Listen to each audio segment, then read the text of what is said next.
La joie de l'Éternel est ta force, n'est-ce pas? Et pourquoi tu as la joie de l'Éternel? Pourquoi tu reçois une telle joie? Pourquoi est-ce que c'est presque le fruit principal de l'Esprit de Dieu, la joie? Et c'est vrai qu'à la sortie d'une réunion de prière, les gens sont souriants, ils éclatent de joie, ils discutent. Il y a de la joie.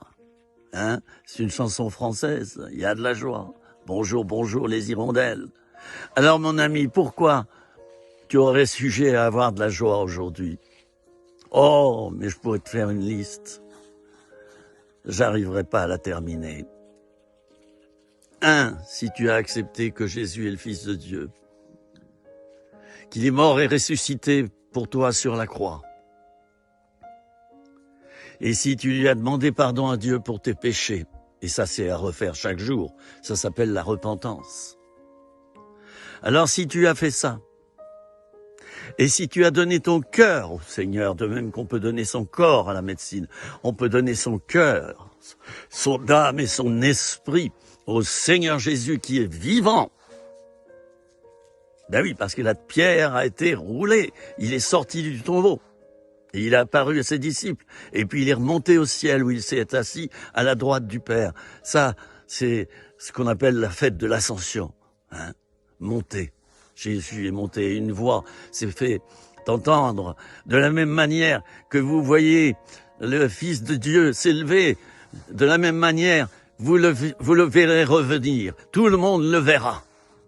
Ah, mais ça, c'est un sujet de joie pour moi. Je vais le voir peut-être de mon vivant, peut-être que je serai déjà enterré, mon corps du moins, et que je ne le verrai pas de mes yeux ou de là-haut. Mais voilà ce qui me rend joyeux, c'est que j'ai la vie éternelle. C'est une promesse que Dieu fait, qu'il m'a faite aussi à moi, à tout chrétien sauvé, à tout enfant de Dieu, à tout fils du Père.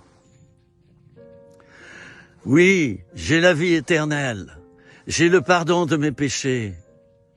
Dieu m'aide et il m'assiste à chaque instant. Dieu me guérit. Dieu me bénit. Dieu me parle. Dieu enlève ma solitude. Dieu me bénit d'une manière tellement forte et tellement souvent que je vous dis que je pourrais même pas vous faire la liste ici. Alors, s'il te plaît, après avoir écouté cette vidéo, veux-tu remercier Dieu pour ta vie? Tu respires, tu vis, ton cœur bat. Hein? Veux-tu remercier Dieu pour tout ce qui va bien dans ta vie?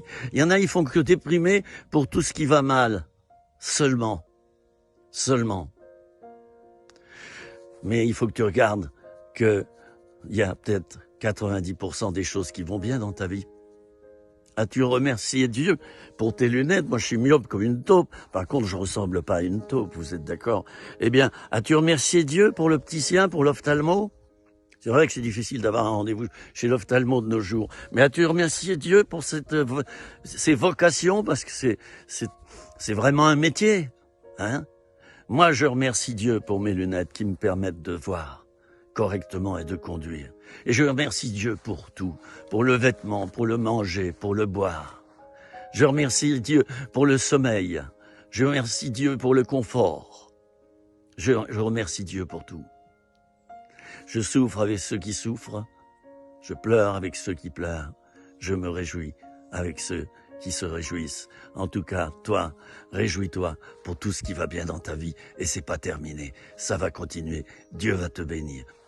Je t'embrasse et je te dis à bientôt. C'était 3 minutes rien que pour toi.